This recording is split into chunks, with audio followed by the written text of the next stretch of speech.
Shalom Ubracha, nous poursuivons avec la 4e Mishnah, toujours dans le 3e Pérek, toujours dans cette même Sugya, lorsqu'il arrive un malheur sur le peuple d'Israël. Le peuple d'Israël doit se réveiller, doit jeûner, doit prier. Et ce sont les Chachamim, le tribunal de l'endroit, qui décrètent les jours de jeûne. Donc là encore, la Mishnah poursuit, nous enseigne Vechen Hirsh Yeshba Dever, dans une ville où il y a Dever, c'est-à-dire une épidémie de Dever qui touche ne serait-ce que les cochons, nous rapporte la Gemara.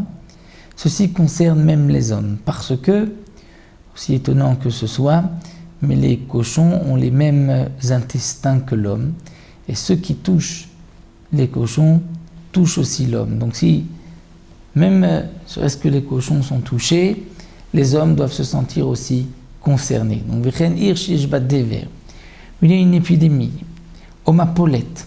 Mapolette, c'est-à-dire que la terre tremble et même les murailles ou les murs des maisons s'écroulent, même des murs qui étaient jusque-là, entre guillemets, en bonne santé, solides.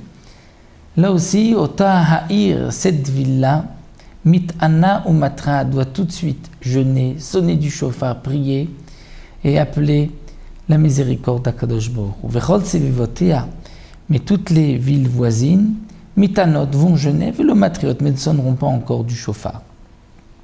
Pourquoi les villes voisines vont dans ce cas-là jeûner?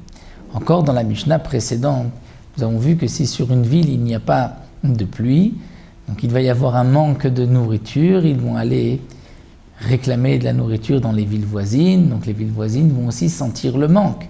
Mais dans cette Mishnah, si une ville est frappée de mapolette, d'épidémie, pourquoi l'autre ville se sent-elle concernée?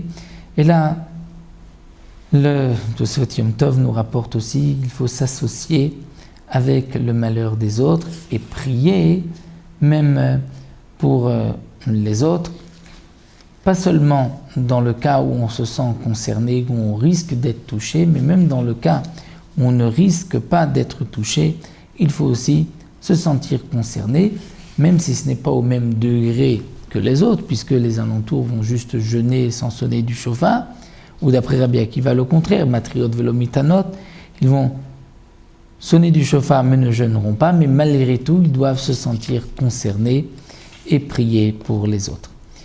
Lorsqu'on parle de déver, d'une épidémie où les gens vont mourir, quelle est la fréquence? Combien de gens doivent mourir dans la ville pour qu'on puisse considérer que c'était une maka, une plaie de déver? Et ou déver, dit la Mishnah, Ir Amotzia Chamesh Mot Ragli, une ville qui fait sortir 500 personnes à pied, comme explique le Rambam, qu'on ne compte pas les femmes, les vieillards et les enfants.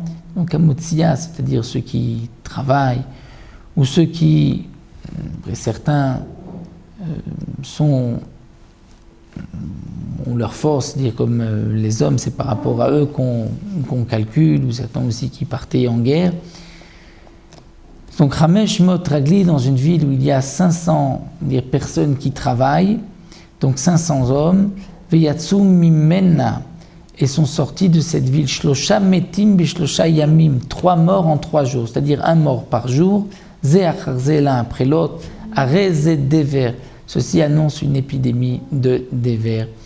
Et donc il faudra jeûner. Pachot Mikan En Zé Dever, si c'est moins que cela, ce n'est pas une épidémie de Dever. Que signifie Pachot Mikan, comme la Gemara l'explique, et le Mefarshim rapporte, s'il y a eu moins que 3 morts, c'est même s'il y a eu 2 morts en 3 jours, ou même s'il y a eu 3 morts mais en 2 jours, ceci n'est pas considéré comme une épidémie, c'est un micré, c'est par hasard, entre guillemets, mais ça ne concerne pas toute la ville, ça ne concernait que ces hommes-là. C'est pour cela qu'ils sont morts, même s'il y en a eu 3 dans 2 jours, parce que normalement le déver, c'est une épidémie qui frappe pour 500 personnes dans la ville, 1 mort par jour pendant 3 jours, ça c'est le déver pour lequel nous devons jeûner et nous devons prier. Voilà. On poursuivra encore une Mishnah, dans la Mishnah, et nous verrons encore pour quel malheur nous devons prier.